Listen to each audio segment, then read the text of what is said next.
Roundup. I'm very happy to have here today. I have the executive director of the Hispanic Liaison, Miss Ilana Dubester from Siler City, North Carolina. And I also have playwright and director Mike Wiley, who has a couple of productions coming up, Piece of Clay, a reflection sharing our story, and a production called The Fire of Freedom. We'll start with Mike Wiley. Mike Wiley, how are you today? I'm doing very well, my friends. Thank you very much. Here. UNC grad, right? Absolutely. Right.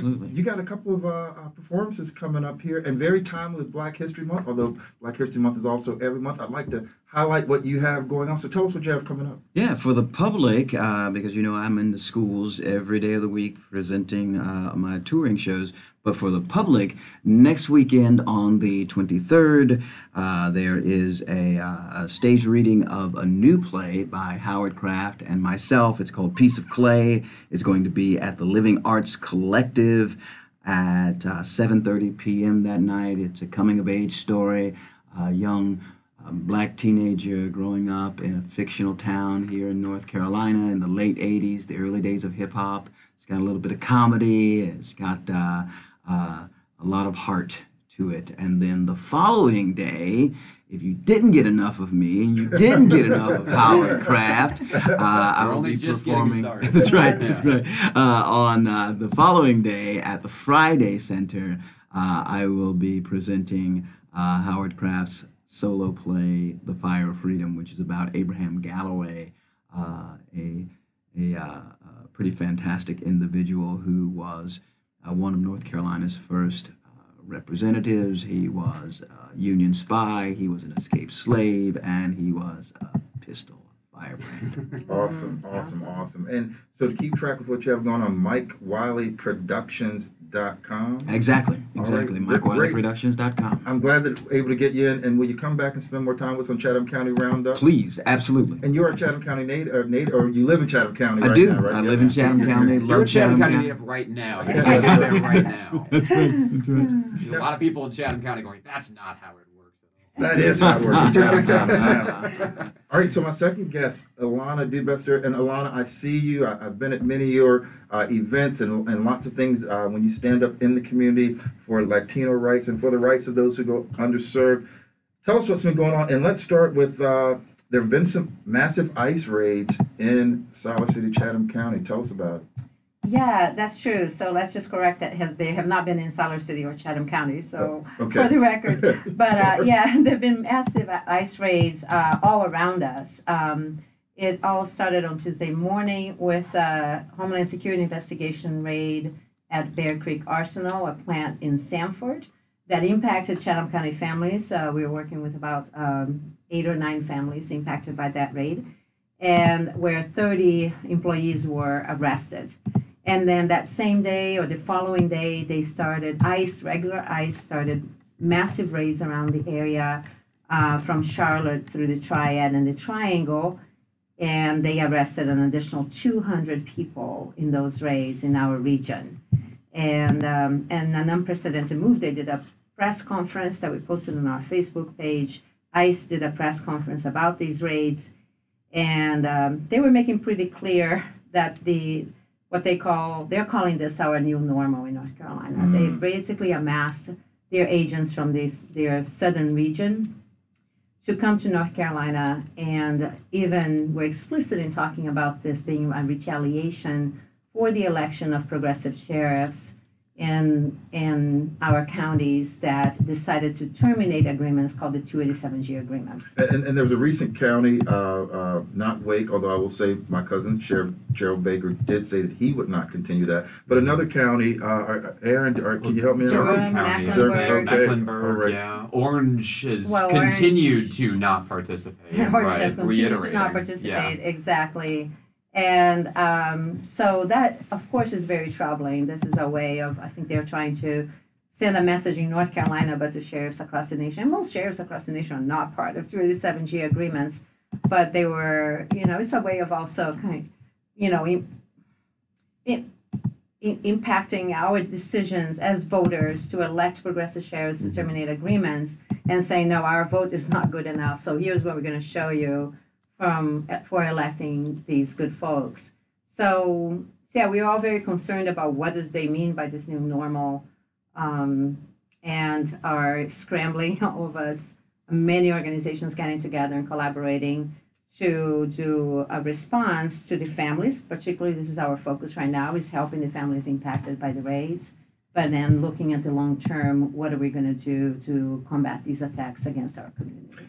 And you do an event, the legal fair, that focuses around this and many other rights and making, giving access to legal aid and other information. Can you tell us about the legal fair that you have coming up, and when will it be? So our next legal fair will be on Saturday, April 6th, and we're hosting it at Jordan Matthews High School in Siler City. And the legal fair will be obviously on immigration, but this year we're trying to expand it a little to include housing rights, labor rights, and family law as well, because it's another issue that a lot of folks come to our office to talk about.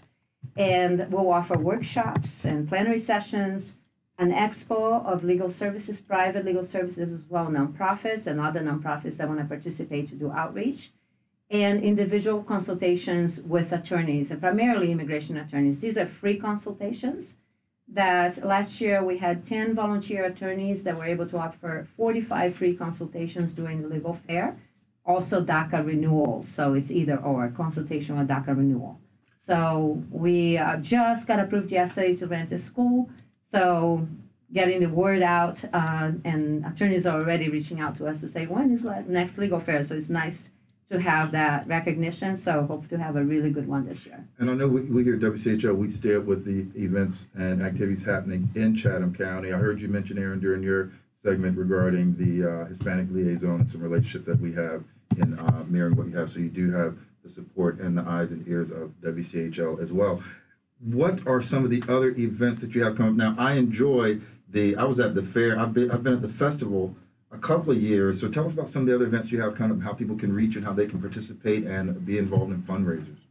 Okay, so the main thing that's happening right now in terms of helping the impacted families is a joint effort between El Vínculo Hispano, or Hispanic Liaison, and El Centro Hispano of Durham and Carrboro.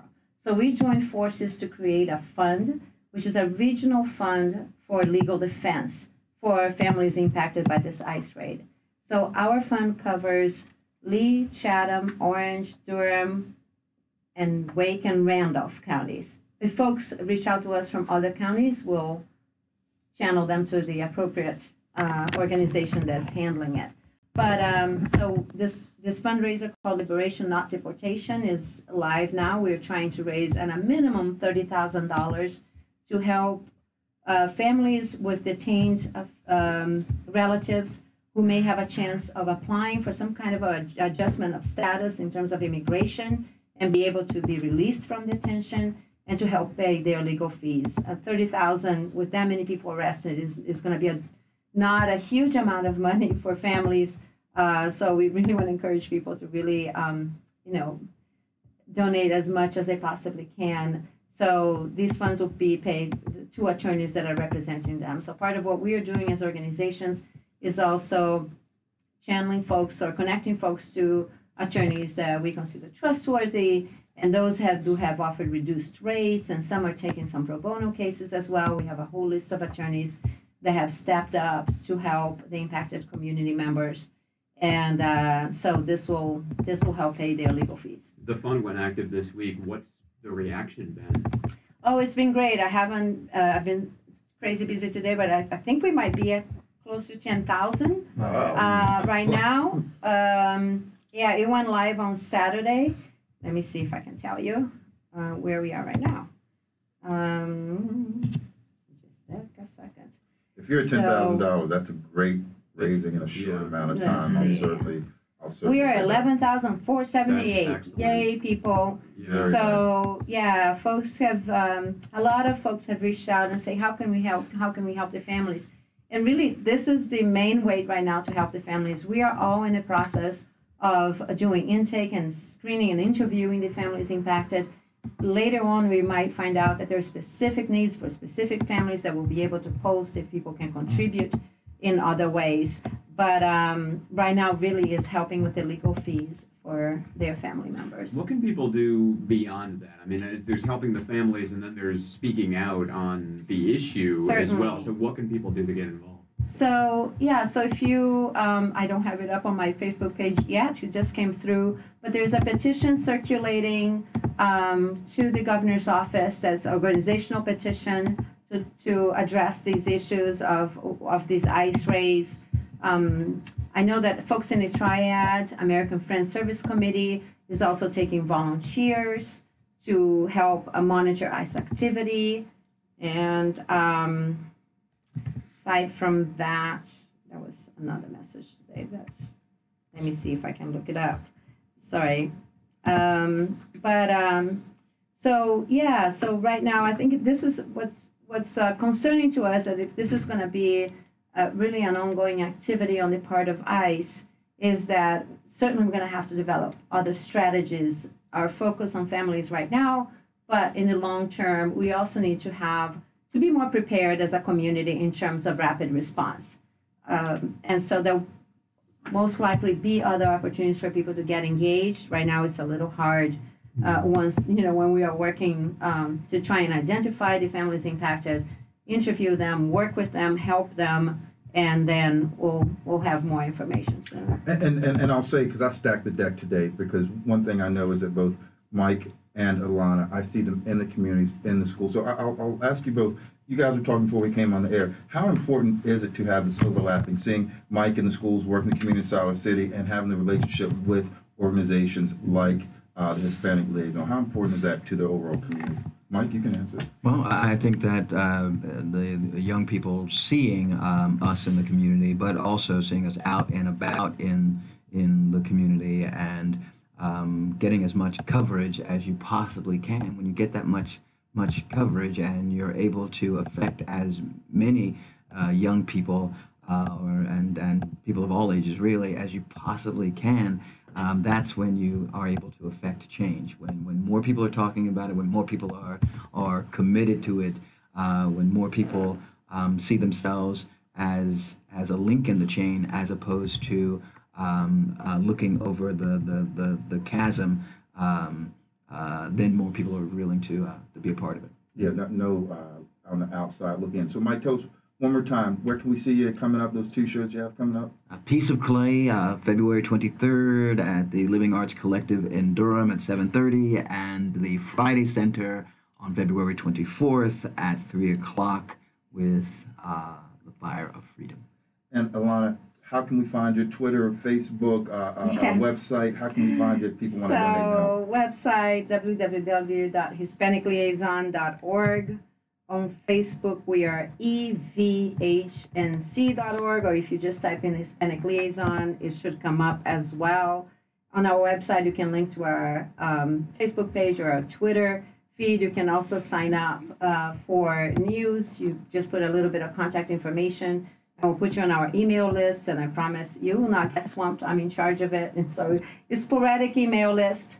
You can always opt out. And so I wanted to also let folks know there's also an opportunity to sign on, and we'll be putting that on our Facebook page shortly, for in support of the shares that have been singled out by ICE, as well as one condemning the actions of ICE in our state.